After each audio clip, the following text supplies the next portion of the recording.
Hey guys, welcome back to Cup of Tea, our YouTube show for the Video Content Factory. I wanted to talk about used gear today. In video production, there's constantly new stuff coming out every single day, and industry changes, and it just seems like we're constantly buying new gear, but there is so much older gear that is still just as effective now as it was when it came out.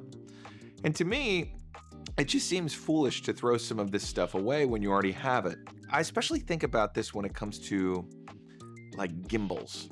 The point of a gimbal is really to allow you to have kind of float cam, steady cam style of shots. Also to get around the fact that sometimes you don't want to lay a big track of dolly, or you want to just do something that's a little easier to execute. You know, I want to be able to do dolly shots. It's my favorite thing that there is as far as production's concerned. And you know, if I'm in a doctor's office or something like that, it's probably not a good idea for me to lay tracks down while it's in an active waiting room. But there's areas where just like the staff works, typically where like the exam rooms are, and you don't want to really interrupt that by laying track and things like that. So you just want to use a gimbal in those situations. No, it won't be the best thing that has ever been. You know, it does get pretty heavy sometimes. You kind of shoot with what you have in regards to the environment when you're doing the kind of shoots that we do. And the thing is, there's been 4, 5, let's say, I think 6 generations of gimbals from, you know, DJI, the parent company there. It started with the Ronin. That was the original, and that was a big sucker. We actually have one in the back. And then they made their first smaller version that was called the Ronin M. And that was cool because it had kind of 2 handles. And it's funny, if you look at a lot of marketing material for like videographers, I noticed this with like videography insurance, it's always a picture of someone holding like the old Ronin M, which is very old at this point. But after that came the Ronin S, and that's where you kind of got into the stick type of mount that we're all used to. And the RS2, RS3, and now we're on the RS4s.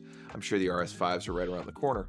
But all of those, since the beginning, there was even a Ronin SC, all of those, the point was to be able to have a Steadicam-esque shot, which means even the Steadicams before are still worthwhile investments and still worthwhile pieces of gear. A lot of things they're upgrading, you know, might be functionality or ease of use or things that they learn from going through, but I just don't see a reason to really throw out some of those machines when the whole point of those machines is to execute a specific type of shot that we've been doing since the 70s. If it can still execute that shot, I don't see a reason to throw it away. That's one side of things, but that's more of like a hoarder argument. The other side of the things is I would really advise a lot of folks in video production to just buy last year's stuff, or even 2 years ago stuff, or 3 years ago, because we're at a quality level now where you just don't need to have the latest and greatest. You're getting paid to execute shots. You're getting paid to tell stories. You're getting paid to facilitate an efficient film shoot.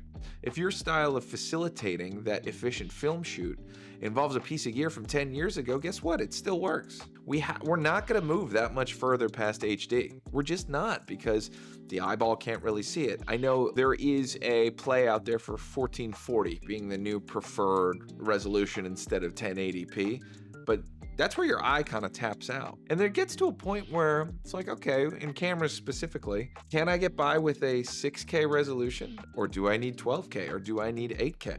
You know, what are the advancements that I'm actually getting out of this gear? And are they worth it to you?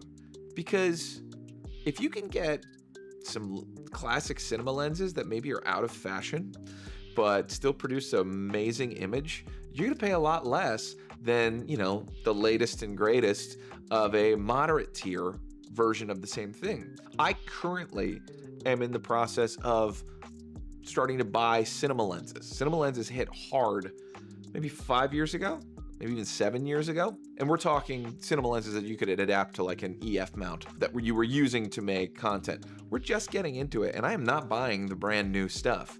Instead, I'm going back to things that are tried and true. You know, the Desiofilm Vespids, for example, and the Pictor Zooms. You know, we've just picked those up and we're rigging them on Blackmagic 6K Pros and Ursa Mini Pros. And guess what? things look better. We're not at the bleeding edge of technology, but we're still keeping up with everybody else as far as visuals are concerned. If you got into video production, you have to be able to tell a story and have clean visuals.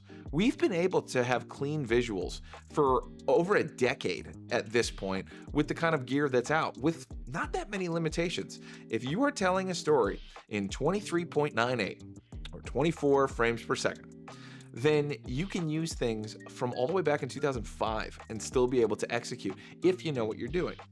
Couple of limitations there. There's, for example, you're not going to have the best color control in the world unless you're using something that shoots Cinema DNG. But guess what? Cinema DNG has been around for a very, very long time. There's nothing wrong with taking out that original BMPCC, that original Blackmagic Pocket Cinema camera, and utilizing that for a modern shoot if you rig it with the right piece of glass and you nail your framing, because it's going to be in HD instead of 4K. You can still use that to generate content. There's all sorts of things you can do. And honestly, upgrades are warranted by skill and warranted by when it is appropriate to engage in an upgrade. One of the funnier things is we used to run the RS3 Pros, the gimbals, quite a bit. I kind of fell out of fashion with them because they're too heavy. So instead, I gravitated towards an RS3 Mini. And now there is an RS4 Mini that has just dropped that I'm looking at because it solves a problem. It engages well with autofocus lenses and allows for you to have an active track, which was a feature that we were kind of missing from the 3 Mini. But it's smaller. It's not the most elite level. It's not expensive at all. But I find myself gravitating towards that because in our style of shoot, you've got a gimbal running for a long period of time.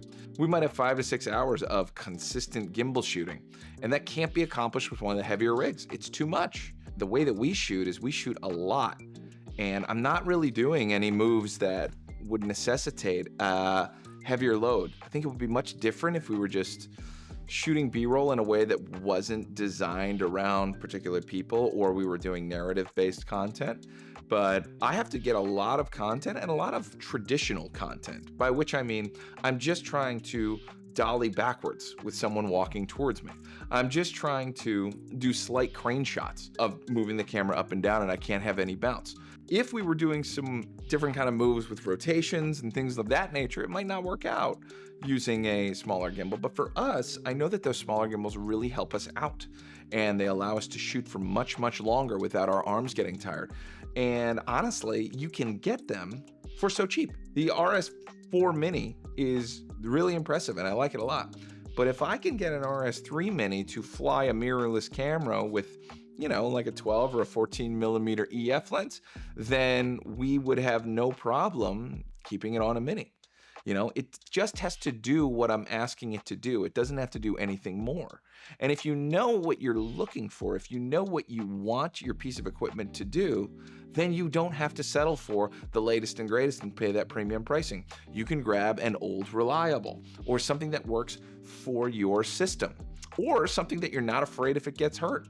We're all out here doing content creation, and sometimes the content can be, on the back of a truck, or it can be in an adventure type area, and you might not want to take out something that you invested an arm and a leg into, and instead grab something that if you lose it, it's no sweat, because you can get another one because it's not the latest, greatest model.